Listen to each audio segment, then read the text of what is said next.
Hello, I'm Dave Feinlieb, and this is Beyond the Shelf. This show is an open exploration of the people and process behind e-commerce. Through conversations with innovators in the space, we learn the stories of these leaders and their strategies for e-commerce success. You can find out more about how we're helping leading brands and retailers build retail media and product detail page content faster than ever before at itsrapid.ai. My guest on today's show is Aisha Khan, Amazon Commercial Development Lead at L'Oreal. Prior to joining L'Oreal, Aisha was Head of Strategy and Insights for Retail Media at Momentum Commerce, Senior Vice President of Retail Media at Publicis Media, and Team Lead of Amazon and Pure Play, Beauty and Personal Care at Johnson & Johnson. Aisha received her bachelor's and MBA from Rutgers University. We talk about Aisha's experiences at J&J, Publicis, and L'Oreal, the role that creative plays in conversion, and her work with Amazon. Please enjoy my conversation with Aisha Khan. Aisha, welcome to the show. Hi, thank you so much for having me. Take us back, if you would. How did you get your start in the space? Oh, this is a fun question. The answer, truthfully, is completely by accident. I joined as an intern a long time ago. I won't say exactly when, but a long time ago at Johnson & Johnson. I was an eager MBA student, and it was part of a leadership development program. So you got assigned randomly. You know, there were maybe 30 national students who were accepted into this program. And I was randomly assigned, and you get to rank kind of where you want to go. And I ranked pharma because that's Johnson & Johnson's a pharma company primarily. I was like, okay, we'll be in pharma. I want to do something in research and development. Sounded so interesting. It's science-based. And I was like, all right, let's do that. And they assigned me to, couldn't be on the opposite side of the spectrum, like digital procurement, e-com procurement, and consumer. And I was like, it was agencies. It was agency procurement and digital tech procurement. And I was like, first of all, what's procurement? You said, did I put that on the list? I'm not sure I did. And I was actually kind of annoyed. I was like, oh my God, they didn't listen. I think I even reached out to them. I was like, I think this is a mistake. And they kind of talked me off a ledge. And I was like, listen, it's for a summer.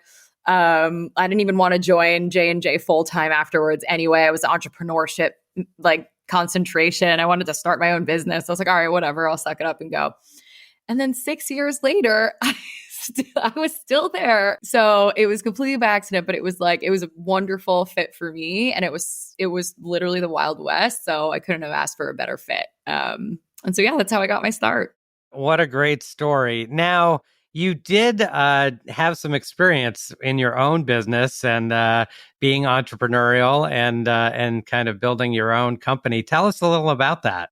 Yes, that was a post-college, end of college venture where I had a lot of artist friends that made really cool art. And I had this idea to have almost like a clothing label, but also I had a tiny apartment and I bought a giant digital t-shirt printer that could actually print t-shirts, almost like, you would print on paper, but print t-shirts, and it had a personalized e-com shop. And I ran that for about 12 to 15 months before big companies online started doing the same thing for $5.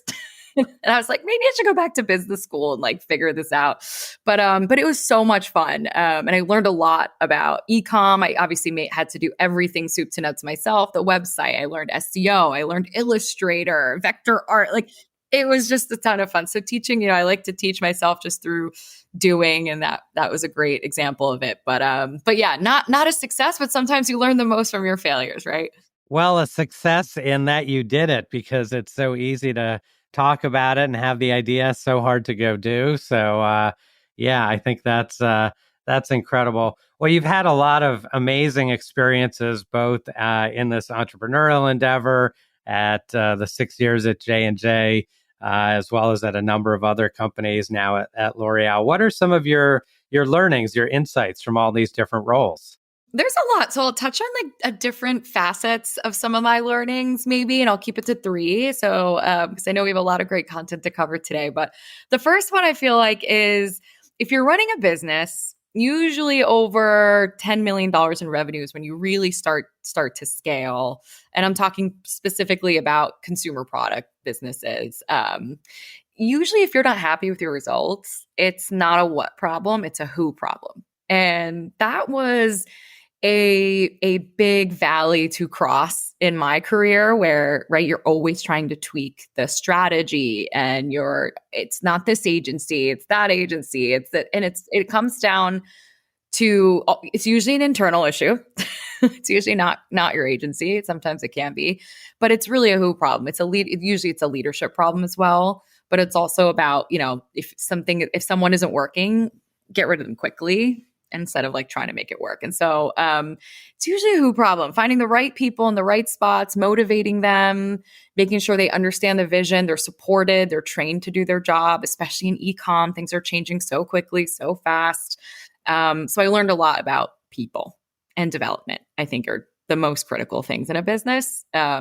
And they're usually, sadly, in high growth startups, seen as fluff, seen as extra, nice to have. We've got to focus on the numbers. And I would argue it's even more important. Think about the people. It's all about the people. About the people. And training too. Training is very important. Second, in larger organizations, smaller ones too, but especially in larger organizations, I learned that the right project sponsorship is really what makes or breaks an idea. And that's good and bad because an idea can be good and fail because it doesn't have the right people early on to support it, or it wasn't brought up the right way. Like it was maybe a top-down decision instead of one that was more democratized. And even though that takes longer sometimes, it can be the right thing to do to get an idea to go forward. Just basics of change management, really. And then other way around too, bad ideas can float to the top just because the right people, they know how to get that sponsorship. And so just having those checks and balances in place are really important so that good ideas can win and be heard at all levels. And then lastly, this is more like for operating, but I think offsite marketing is how you grow in marketplaces, at least I'll say today. It's like, it's so saturated to show up on Amazon, on Walmart. It's just, it's just become more saturated. And even arguably Google has become a marketplace, like Google Shopping. And so really having that offsite brand building, social PR, influencer, people really write off PR too. I mean, there's a lot of scrappy PR tactics that really can move the needle that still work. I mean, experiential, like even like, affiliate marketing that people kind of poo-poo on sometimes, like really works. Like Slick Deals. I used to love running Slick Deals. Still relevant. Still relevant. Like, yeah, those things work. So yeah, I think offsite, we'll talk more about that today, which will be fun to hear. I'd love to hear your perspective too on this, David, as like kind of what you see as working, but that's just a big learning for me. We'll talk more about the funnel later on. But yeah, those are kind of my top learnings. So people, the right sponsorship sounds like, and having it come about the right way. And then when it comes to marketing, a lot of these larger destinations now have a lot of focus on them, almost too much investment sometimes. Yeah. And so where else can we invest to create awareness and drive some conversion? Tell us about retail media. I want to spend a minute on site because it is a heavy area of investment. And then I want to unpack this offsite for a little bit. So you were with Publicis Media doing retail media. Talk to us about what's going on in retail media more broadly. Maybe we can start there. Yeah, I think retail media, it's interesting because being agency side in 2019, it was, is when the larger holding companies really started to take commerce media like really seriously, and they have such a major seat at the table at, every large shop, not just Amazon but Google and Meta. And so the learnings that I had in that space of like what's to come was pretty eye-opening. And probably the biggest learning, it's like retail media, it's not just, Walmart search or Roundel managed service campaigns and whatever the new retail media platform that's just emerged, from these retailers. I mean, it's Ibotta, it's shopper marketing, it's Aki. And there's this really fun one, actually, I screenshotted this weekend. I found, so these are not plugs. I don't get paid from any of these folks. Like, I wish I did. There was a really fun one I screenshotted called Cargo. It's spelled Kargo. And the reason I did a video screenshot of them because I thought it was so fun.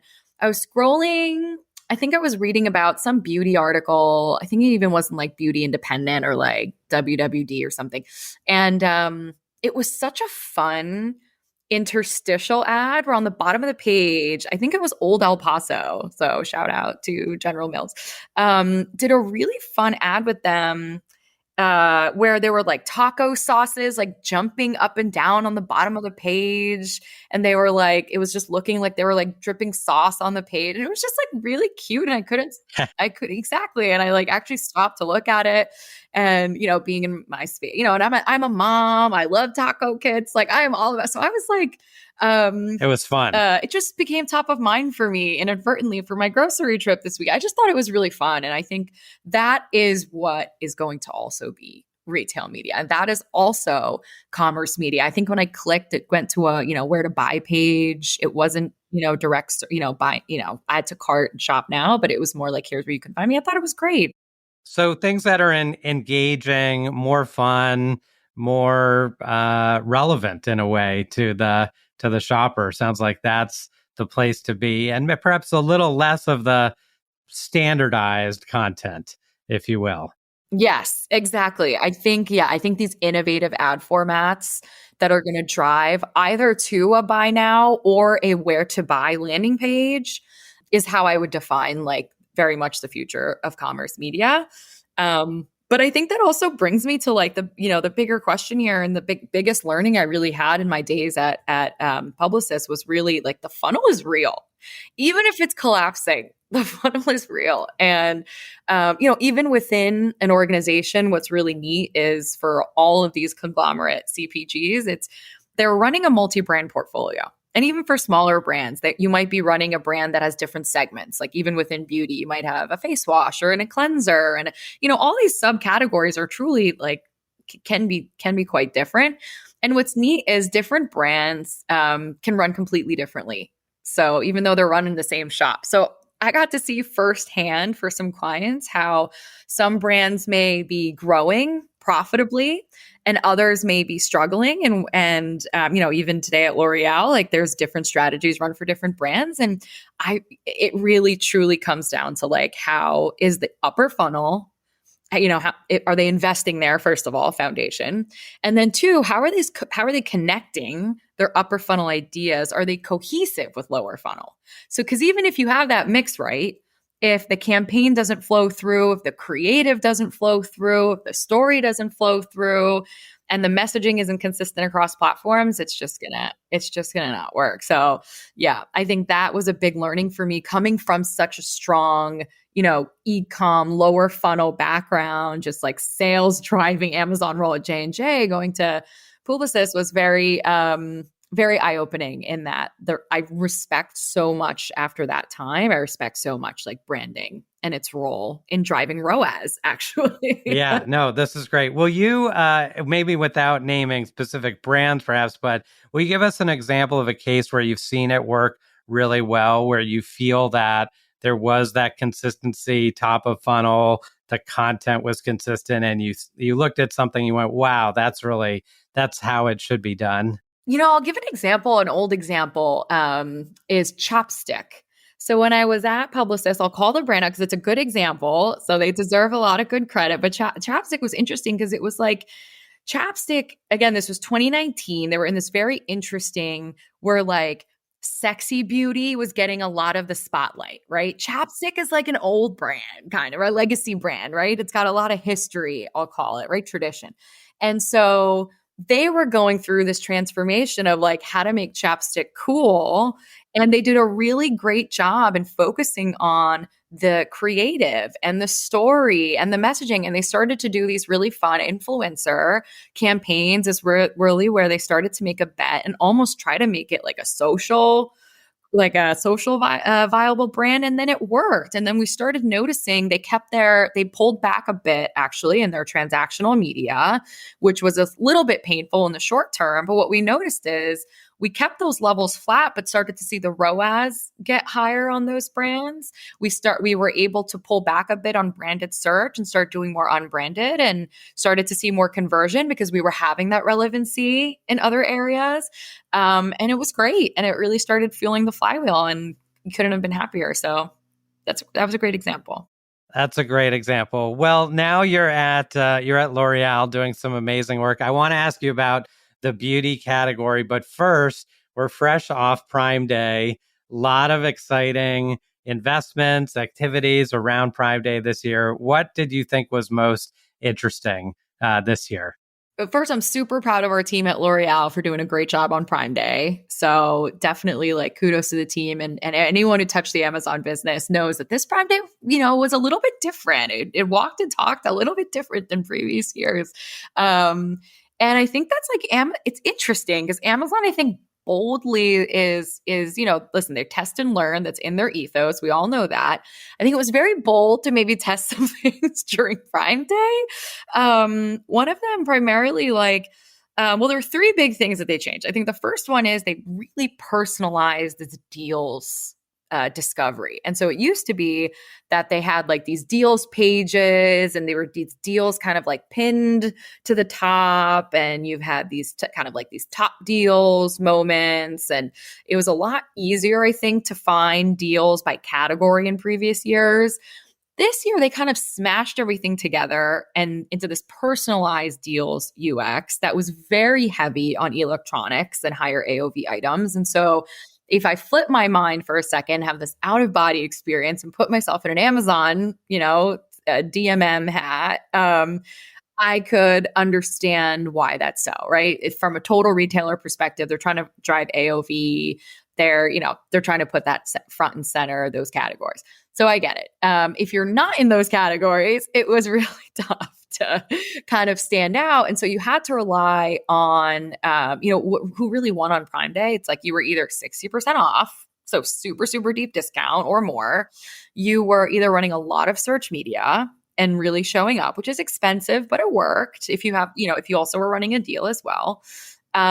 Or you were viral on social. Like you figured out like the week or two before you started planting those seeds, and you were able to have a big moment the 2 days of like virality. It was like you fell in one of those three categories, or you just didn't. You just to your point about offsite earlier. That's another way to. Yeah, it was really, really important this year. And I think they're doing that on purpose. I think they want to lean on vendors to drive more traffic instead of them having to do the heavy lifting and pay for it. We'll see if that strategy works. I think it's tough because you've got Temu entering the market with these you've got TikTok Shop on their heels because they've got the full ecosystem. I mean, right? They've got the clout and the culture with their social, everyone's there, but now they're also converting with TikTok Shop. So it was a really interesting Prime Day. It sounds like there was a lot of brands that were successful in the total ecosystem, even beyond electronics and, those kitchen appliances. I definitely bought my food processor on Prime Day, obviously. But yeah, it was a really unique Prime Day. I'm really curious if this continues into fall Prime and holiday. That's the big bet I think brands have to decide. Is this the new norm? Right. That's great. Now, you've got Prime Day, a ton of work, by the way, for the teams that work on it. So kudos to you and the team for making another Prime Day happen. You're looking ahead now to the fall. You've got back to school. Halloween can be fun. And you've got holiday coming up remarkably soon now. How do brands keep the momentum up as they head into the fall and into holiday? I think it's interesting. I've always been a fan of the lead in. I'm especially in categories where you might have smaller margins or your CPCs are really competitive, like beauty, all CPCs get really competitive during these tentpole moments. But man, in beauty, it can get really cutthroat. And so I think there's a lot of like it's almost like the strategy between now and that moment is more important almost than the moment and the strategy within the moment. So, the more you can focus on maybe early deals or building your audience pools now, like getting really aggressive with more upper funnel marketing now and then retargeting later. I think these are like the basics of a strategy. Otherwise, you're going to, kind of enter the knife fight of fall prime and turkey 10 and all this, and be in that kind of competitive battle. So I'm never a huge fan of, overspending to deliver results. And so I think the most efficient way is just like really get to know your audience now or know who that is now. You should have learnings from Prime Day of what works. Yeah. That you can then apply. Yes, exactly. Now, when we were talking about some of your experience, especially in a more recent experience at L'Oreal and in beauty, we kind of talked about value messaging and brand messaging. Will you talk to us a little about, first of all, what that means, and then how should brands be thinking about it? Oh yeah, for sure. I'm definitely going to answer this, but David, I would love to hear also your perspective on this because I think this is just a really fun question and a really interesting and prevalent topic now because listen, consumers are hurting. Everyone knows that. And if you're not selling, a low value, if you're not on the low end of the value spectrum and you're not selling like mass priced products, it can be hard to figure out what to do. Do you start to message your value and start to lean on promotion or do you really go even higher into the premium messaging and the lifestyle and the luxury and it's like and luxury can be $8 for cereal. Like luxury doesn't have to be, L'Oreal's $100 perfume. Like I feel like there's for each category, right? You've really got to understand where you sit. And I think this is a great time for brands to really sit and strategize and get back to the 4 Ps and just ground themselves in that. Because it's okay to evolve. Like I learned a lot about like brand evolution and revolution in my agency days. And like, it's okay to evolve, but like you really need to be clear with the consumer and you can't be, super premium one day and then, 60% discount.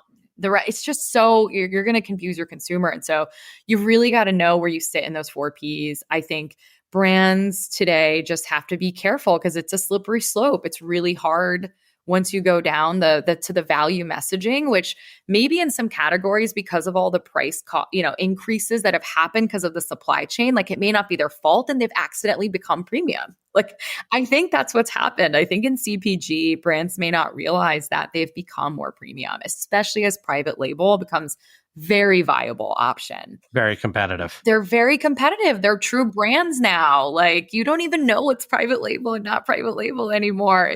It's really interesting. And so, brands just have to be really mindful of that. And so I'm always a fan of like, just know who you are.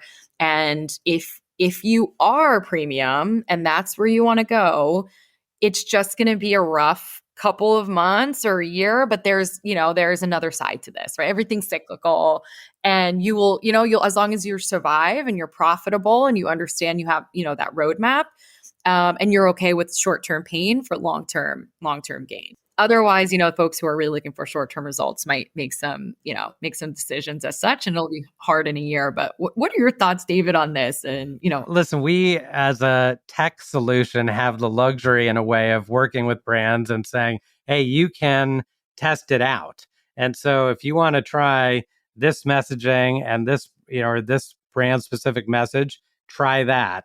And now if you want to see how that performed and you want to try something else, go ahead. And you didn't necessarily have that ability to do that before. So you'd have to say, let's make the bet and we hope it works.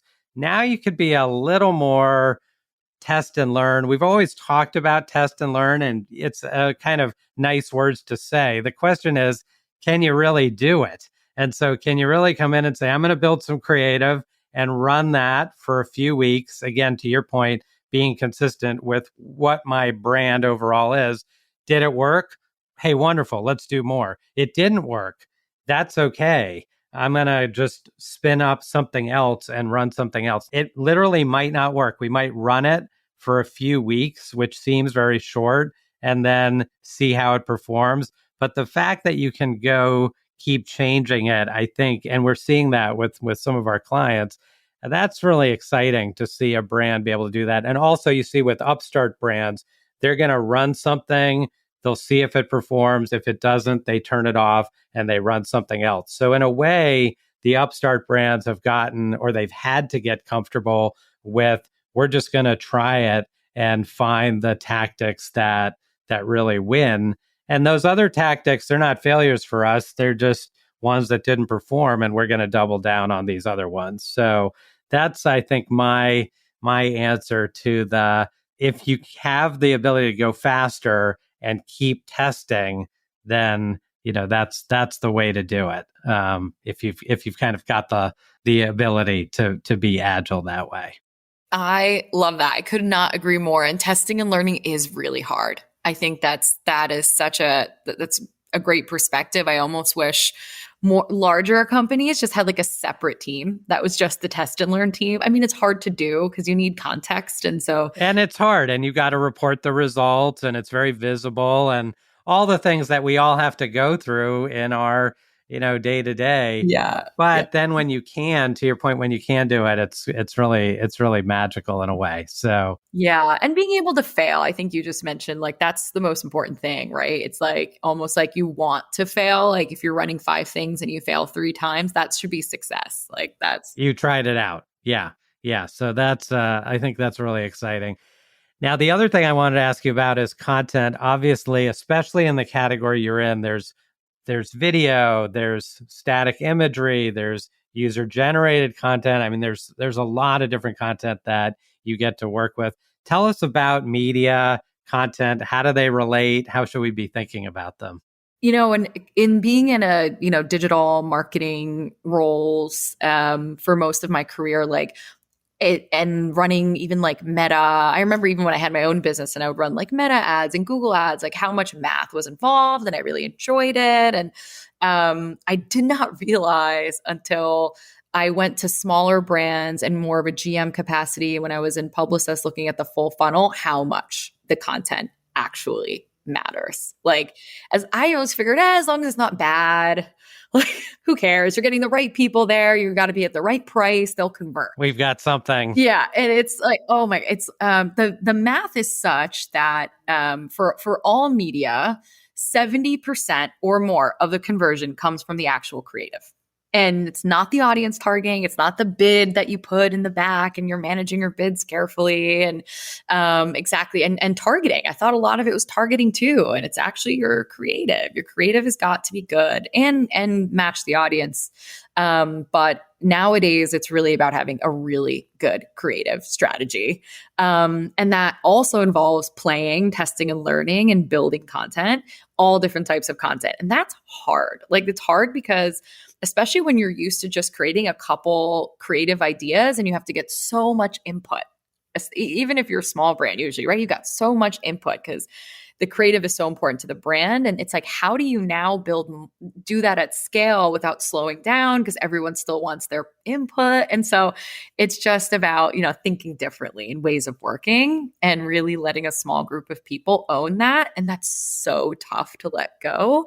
And maybe it's not of all your brand messaging, but maybe it's just an element, or maybe it's PDP content is like a great place to start to say, listen, as long as it built from, this asset pool and you can mix and match and play with the infographics that you make out of this, great. And you don't need approvals from, the senior most brand leadership who's, you can get like once a month. Still on brand, of course, but you've got some flexibility to work with. Yes.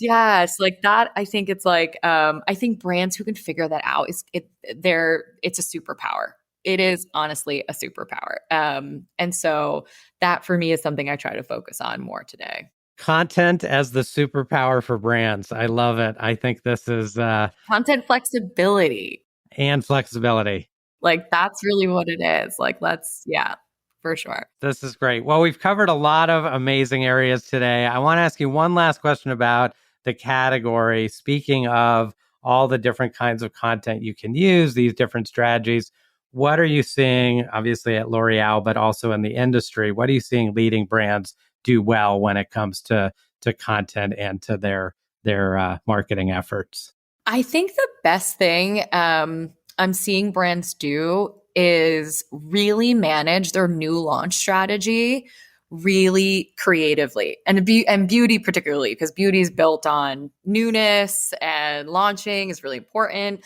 And so I think the new launch and other categories like food and bev, this is also huge in too, but you've got to really know when to kick in the lower funnel.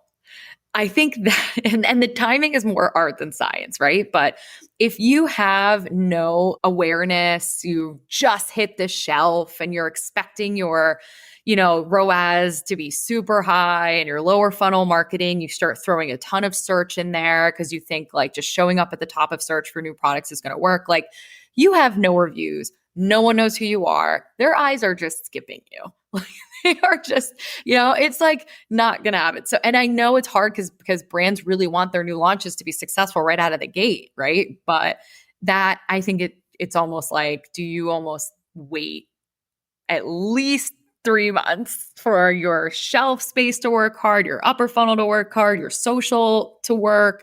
People start to, right, and then you start slowly building in your your social. And I think leaning in on platforms where you can generate reviews quickly is really important. So that's Walmart through their Bazaar Boys partnership, Target, Instacart. Like there are ways. Amazon's just tough in that, right? You can't, other than Vine, it's like capped. And so I think that that really matters. Amazon sales, I have a hypothesis. I've not proved this yet, so like don't quote me, but I really have a hypothesis that off Amazon reviews drives on Amazon conversion for new products. This is specifically for new products. So you heard it here first. But that is my hypothesis. So just think about where you can actually fuel the flywheel for new. This is great. So new product launches, lot to think about there. Now, predictions for the next 12 months, let's say, what are you keeping your eye on? What's interesting and exciting for you? I think the role of TikTok on not just Amazon, but for, all platforms is going to be really, really interesting. Do more brands adopt TikTok? Does TikTok create more partnerships? Are they going to stop selling just $10, $20 items? Or, can they, are people going to start being willing to buy like $50, $100 price point items? It'll be really interesting to see. And then honestly, like macro level, I'm not going to mention AI. That's my big prediction. I don't think AI is going to be the answer in the short term to anything. Maybe it'll help with content or SEO a little bit, but honestly, I think it's just something to play with in the back burner, kind of the test and learn things. Where can you apply it? I still think over the next 12 months, it's about tried and true operations. SEO, good retail media strategy, great content, and good upper funnel. Words of wisdom right there. This is great. Let me, if you have time, ask you a few quick wrap-up questions if you're up for it. So the first question, I know it's hard to pick only two, but which two people have influenced you the most in your professional life? My first boss at post MBA at Johnson & Johnson, his name was Stuart Seltman. He influenced me. He was an amazing boss. I mean, I was like straight out of MBA, like entrepreneur, like always coming up with these crazy ideas and like going off book. And he just knew so wonderfully how to support me and like make me feel excited and motivated and give me these stretch assignments, but also knew how to like reel me in. And he taught me like kindness matters. He was just like so kind and supportive. And that was a superpower. So for those that take kindness as weakness, he was just such a great role model for me that's not true. And kindness matters, relationships matter. So that's something I will always always take that to heart. He was a wonderful first boss to have. And the second person would be my first boss in ecom, who taught me to be bold, and you have to kind of bend rules, don't break them, but bend them sometimes. And that was Sri Rajakapolan when I was at J&J, the legend, the one and the only, the legend. But yeah, I worked for him directly in my first years in ecom, and yeah, he was a wonderful teacher. Now, when you do get some time outside of work and family, of course, what do you like to do? Any favorite hobbies? Let's see. I need to get my motorcycle tuned up, but I do love to ride, especially in the fall. It's just been a really hot summer, but that's something I love to do. People thought after I had my daughter, like I would stop, but I'm like, no. I'm not going to stop. She's 3 now, so I also enjoy doing art with her in our downtime. But yeah, I still think having hobbies for yourself is important. And so my motorcycle is my first love. And yeah. Those are great. And drawing with the family with children is a great gift. That's a great one. Now, if folks want to get in touch with you online, what's the best way for them to reach you? I'm pretty active on LinkedIn, so please reach out, add me. I will add anybody who wants to reach out, connect with me. I usually accept them. So please reach out, accept, message. I love to meet new people, hear new ideas, and yeah, look forward to it. So new product launches, off-site media, and the importance of kindness. Aisha Khan with L'Oreal, thank you so much for taking the time to talk with me today. I really enjoyed it. Oh yeah, this was incredible. Great way to start my week. Thank you so much, David, for having me and also for having this podcast. I appreciate anyone who takes time on top of their day job to educate others and show what they're passionate about. And so thank you so much for having me.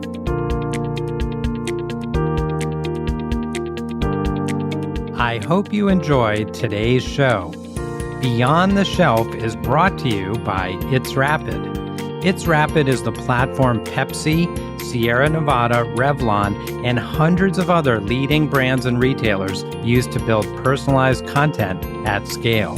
Whether that's images, videos, or product descriptions for their product detail pages, shoppable videos or banners for their digital ad campaigns, or sell sheets for sales enablement, brands that use It's Rapid are able to produce high-quality, on-brand content on average more than 80% faster than category competitors.